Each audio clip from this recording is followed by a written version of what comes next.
Hello and welcome. I am Sir Brix, and today I will give you a quick introduction to digital Lego building in Studio. But first, what is Studio?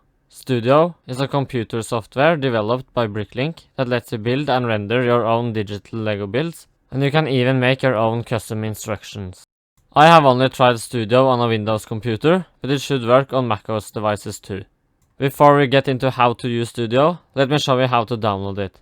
If you have already downloaded Studio, please feel free to skip to this part of the video by clicking on the timestamps down below. Okay, let's look at how we can download Studio. You can either just type in Studio in your search engine, or go to bricklink.com and hover over the red button that says Studio, and then click on Download. Then you just press Download, and go through the same process you do when installing any piece of software. It's very easy and only takes a few minutes. But if you still want more help, there are loads of tutorials on YouTube you can check out. Okay, so we have now successfully downloaded and installed Studio. When you first open the program, you will be greeted with this screen. Here you can choose to create a new project, open an already existing project, or import a project or file.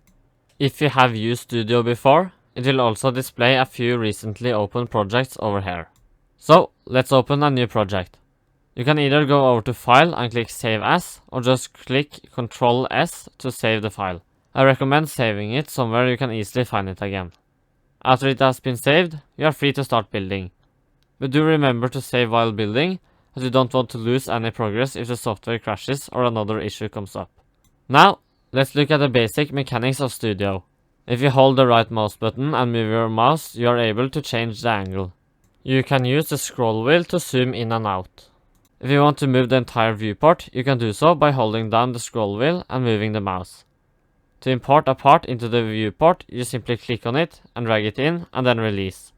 If you want to delete the part, you can click Delete or Backspace on your keyboard. Or right click on the part and click Delete.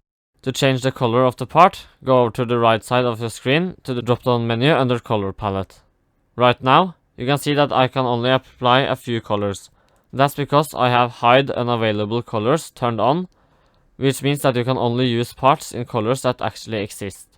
This is very useful when making mocks that you want to later build with real bricks. But for a render, or an IDEs project, using parts in colors that don't exist can be very beneficial.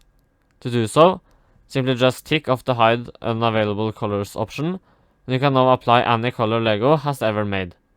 If you want to apply a color to several pieces at once, you can select an area by holding in the left mouse button. When you pick a color, it will then apply it to all of the pieces within that area. There are also a few more advanced ways of selecting multiple parts.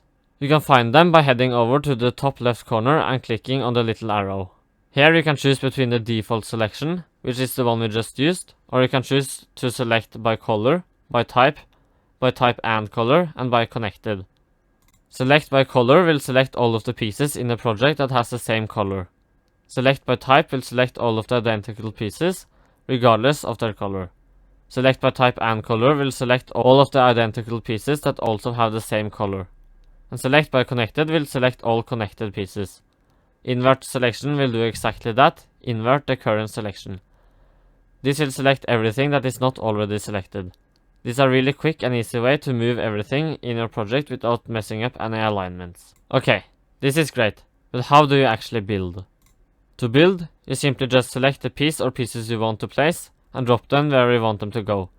If you want to turn a piece, you can either quickly turn it 90 degrees using the arrow keys, or more precisely by selecting the piece or pieces and clicking hinge next to select. Here you are able to angle the piece exactly as you want it. You can also do the same thing by going over to this hand or wrench and clicking the spinning arrow. The icon next to the arrow lets you move the piece using arrows, which some of you might be used to from Mechabricks, Blender or other 3D softwares. Okay, but right now we can only see a few pieces. To see more, you can use the drop down menu over here.